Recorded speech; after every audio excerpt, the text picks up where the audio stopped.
Let's talk a little bit about the insane idea now from the mayor of Minneapolis of taking guns away from police officers, but really only at traffic stops, because that's not dangerous at all for them. Yeah. Yeah. Listen, there are two scenarios in policing that pretty much every cop, and I know you know a lot of them, will tell you that are the most dangerous. Traffic stops and domestic violence calls. The most dangerous, I would say, hands down. Now, why is that? If you're thinking logically, not like, the mayor of Brooklyn Center who said that absurdity there, that they shouldn't have guns on some traffic stops. The reasons why, if you're using reason, are self-explanatory. We're visual creatures, right?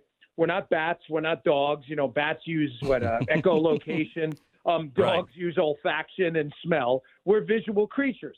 So when you're approaching someone in the street outside of a vehicle, you can typically ask them to see their hands. So, Glenn, this is really going to be crazy for the liberals listening. You can see the hands. Eyeballs don't shoot, knees don't shoot, elbows don't shoot, fingers do. Fingers are located on hands. This is all news to liberals, okay? So you can see them. The problem when you're approaching a vehicle and why they're so dangerous is a vehicle is a contained box on wheels. Again, news to liberals. You can't see what's inside the vehicle until you approach the vehicle.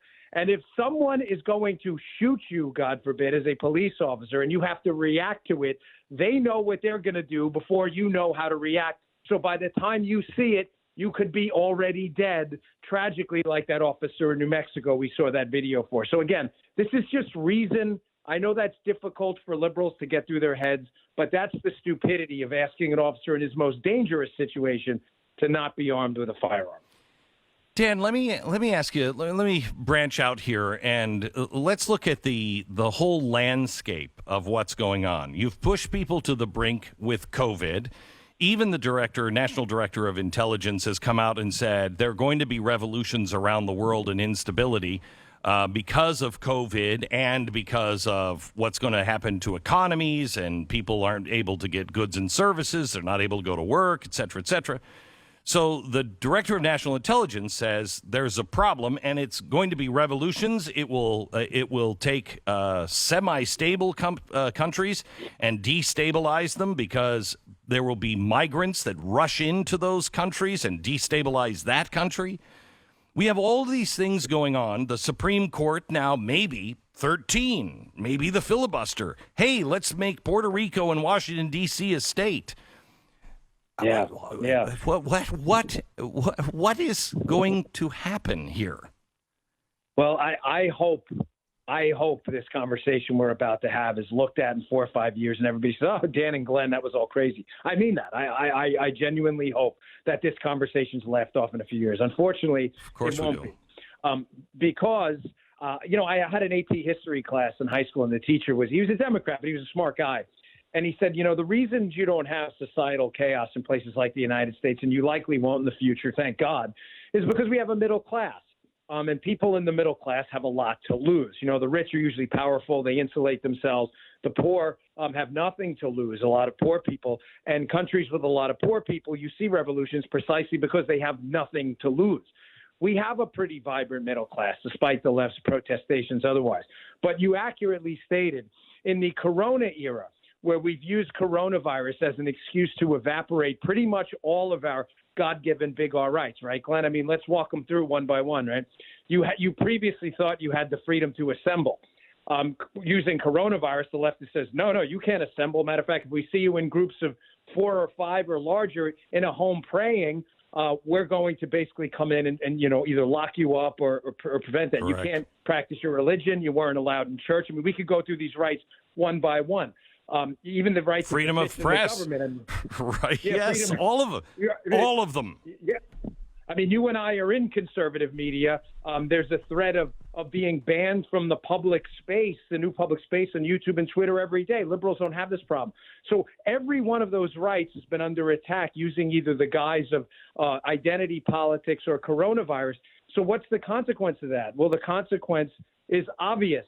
You start to lose the middle class as their businesses are taken away, their right to practice their religion, and you incentivize exactly what you open the conversation with, people who have nothing to lose, unfortunately, to try and fight back. You are a former Secret Service agent, and you're not just a Treasury agent or, I worked in Secret Service in, wherever. You were actually in the White House. When we first met, I swear I think you were the body double for Barack Obama because you look a lot like him from a distance. And now a lot of liberals would be like, we should have targeted him. So, Dan, you sat and you watched these people, and you told me the first time we met, the first time you really started questioning things was you were watching them watch me on Fox, and you realized some of the things that I was saying, they were like, what the hell? How does he even know this? And it was just because I was obsessed. Right? Glenn, they were obsessed. Remember that thing you did on Van Jones? Yeah. I mean, you single-handedly at the time probably got them to say, hey, maybe this wasn't the best hire. They are obsessed.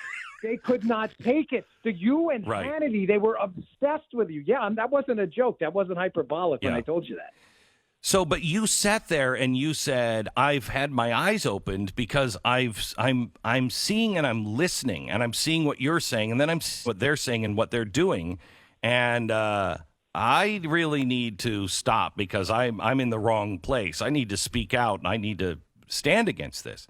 I mean, you're seeing what's happening. Do you believe that this is all just a matter of coincidence and they're all really have the best ideas and gee, the Supreme Court thing, we're not really going to do that. That's not really our intention.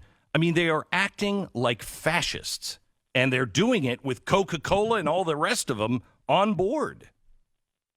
Listen, I'm glad you used the F word, and I'm not talking about the FCC F word. I'm talking about the fascist word, because I said this on my show the other day. Why are we not calling it what it is? We're living in a society where 40% of the people are living a lie. We're living an actual lie right now. Donald Trump colluded with the Russians. I mean, the officer in this shooting of Dante Wright was a racist. No evidence of that whatsoever. Nobody even knows that yet. People are just living a lie. And it's a time like that where it takes truth tellers to speak the truth and use the descriptions that are accurate for what's happening right now. We have people, as we just discussed, trying to wipe out your freedom to practice religion, your freedom to participate in an open forum and in a new public space in social media. People preventing your right to assemble. This is scary stuff. And when you realize, Glenn, that this is not an accident, as you accurately just stated, this is being done intentionally. Body blows to soften you up, to get used to the wiping out of your big R God-given rights and replacing it with subjective government values. All of a sudden, you say, like I did when I left the Secret Service, holy, fill in the blanks. I'm not going to be a part of this. And I'm wondering where more truth tellers are. I mean, you see the story yesterday with the whole Russia debacle. The intelligence community at the top, a lot of it's been corrupted. This whole Russia bounty story was fake, totally fake. And then we see this other story conveniently comes out the same day. Oh, look, this Konstantin Kilimnik was the source for Paul Manafort, whatever. And then we find out he was a source for the Obama administration, too. This is all being done to foster a narrative, and none of it is to advance your big R God-given rights. None of it.